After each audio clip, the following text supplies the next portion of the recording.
Hello students, देखिए आपको आज हम क्षितिज क्लास 10th गद्य खंड का जो चैप्टर चल रहा है नेताजी का चश्मा, उसकी आगे की व्याख्यान करेंगे। इससे पहले वाले जो 2 वीडियो बनाए हैं उनमें हमने 2 पैराग्राफ समाप्त कर दिए थे।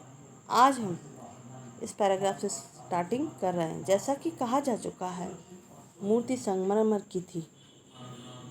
टोपी की नोक से कोट के दूसरे बटन तक कोई 2 फुट ऊंची। यहाँ पर लेखक स्वयं प्रकाश जी ने नेताजी की मूर्ति का जिक्र किया है और बताया है कि मूर्ति जो बनाई गई थी वो संगमरमर के पत्थर की बनाई गई थी और 2 फुट ऊंची थी, अर्थात वस्ट तक थी, जिसे कहते हैं वस्ट, यानी केवल चेहरे सिर से लेकर और आधे सीने तक उसे वस्ट कहते हैं। यहाँ तक मूर्ति बनाई गई थी। वो सुंदर लग रही थी, नेताजी सुंदर लग रहे थे, मूर्ति में काफ़ी अच्छी लग रही थी। और कुछ मासूम और कमसिन भी दिखाई, क्योंकि कम उम्र में ही नेताजी सुभाष चंद्र बोस की मृत्यु हो गई थी, तो इसलिए वो कमसिन से तो दिखाई देते ही थे। फौजी वर्दी में मूर्ति को देखते ही दिल्ली चलो और तुम मुझे खून दो वगैरह याद आने लगते थे। यानी फौजी वर्दी में उनकी मूर्ति बनाई गई थी और उसको देखते ही नारे याद आते थे उनके खुद के, जो तुम मुझे खून दो, मैं तुम्हें आज़ादी दूंगा, तो आदि जो नारे थे जो जोश दिलवाते थे युवाओं को, तो ये सब उसको देखते ही याद आने लगते थे। इस दृष्टि से ये सफल और सराहनीय प्रयास था। केवल एक चीज़ की कसर थी जो देखते ही खटकती थी। नेताजी की आंखों पर नहीं था चश्मा, यानी चश्मा तो था लेकिन संगमरमर का नहीं था।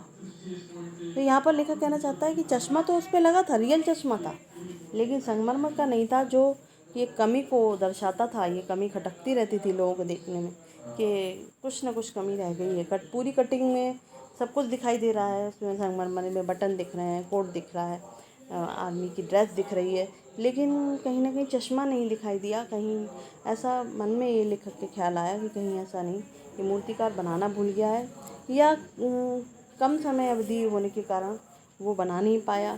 तो ये प्रश्न जो है उसके अंदर ही अंदर खटकने लगते हैं, क्योंकि उसमें चश्मा जो था वास्तविक था।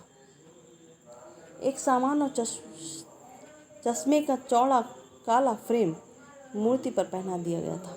मतलब लेखक कह रहे हैं कि चश्मा लगता था, लेकिन काला फ्रेम का चश्मा पहना हुआ दिखाई दे रहा था उस मूर्ति पर। हालदार साहब जब पहली बार इस कस्बे से गुजरे और चौराहे पर पान खाने रुके, तो तभी उन्होंने इसे लक्षित किया और उनके चेहरे पर एक कौतुक भरी मुस्कान फैल गई। वाह भाई, ये आइडिया भी ठीक है, मूर्ति पत्थर की है लेकिन चश्मा रियल। मतलब कह रहे हैं कि ये लेखक को ये देखकर अजीब लगा कि जब हालदार साहब उस कहानी के पात्र हैं, जब वहाँ से निकले, उन्होंने देखा ये भी ठीक है, अगर चश्मा बनाना भूल गया मूर्तिकार तो उसने रियल चश्मा लगा दिया, और मूर्ति भले ही पत्थर की है लेकिन चश्मा तो रियल है, वास्तविक है, तो कहीं ना कहीं जीवितता नज़र आ रही है। लेकिन ये जीवित एक खालीपन को पूरा करने के लिए तो हो सकता है, लेकिन वास्तविक जो कमी थी वो उभर कर आ ही रही थी। जीप कस्बा छोड़कर आगे बढ़ गई, तब भी हालदार साहब इस मूर्ति के बारे में ही सोचते रहे और अंत में इस निष्कर्ष पर पहुँचे कि कुल मिलाकर कस्बे के नागरिकों का ये प्रयास सराहनीय ही कहा जाना चाहिए। लेखक कह रहे हैं कि मन में ये हालदार साहब के विचार आता रहा, जीप आगे बढ़ गई, लेकिन उनके दिमाग में ये बात रही कि चलो, लोगों ने अपने देश के स्वतंत्रता सेनानी के बारे में कुछ सोचा, तो भले ही उसमें एक कमी थी, उस कमी को पूरा तो किया, भले ही वास्तविक चश्मे से पूरा किया। महत्व मूर्ति के रंग रूप या कद का नहीं, उस भावना का है, वरना देशभक्ति भी आजकल मजाक की चीज़ होती जा रही है। लेखक यहाँ स्वयं प्रकाश कह रहे हैं कि अब हमें ये हालदार साहब को इस बात का गर्व हो रहा था कि बात इस बात का नहीं है कि वहाँ पर रियल चश्मा लगा था, बात यह है कि ऐसा लग रहा है कि उस भावना को ठेस पहुँचाई जा रही है कि देशभक्ति भी एक मजाक बनकर रह गई है। कहीं एक मजाक बन गया क्या ये चश्मा? जब तो आप किसी स्वतंत्रता सेनानी की मूर्ति बनाने बैठे तो इतनी बड़ी कमी आखिर हो कैसे गई? तो ये प्रश्न काफ़ी कचोटता रहा लेखक को।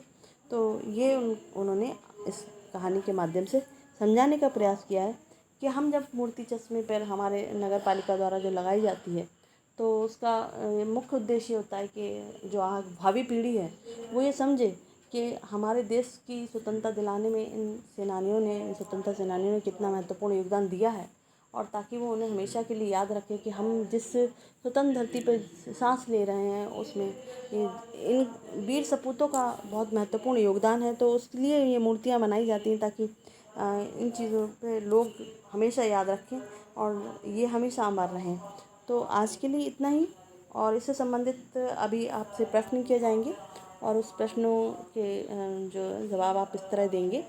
जैसे इसमें एक पहला प्रश्न है कि नगर पालिका ने नेताजी के प्रति अपनी कृतज्ञता किस प्रकार प्रकट की, यानी नगर पालिका के लोग नेताजी के प्रति किस प्रकार अपनी कृतज्ञता दिखा रहे थे।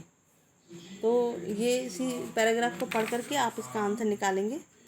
और दूसरा आपका प्रश्न है ये वाला कि इसमें मूर्ति बनाने के लिए स्थानीय कलाकार को ही अवसर देने का फैसला क्यों लिया गया होगा।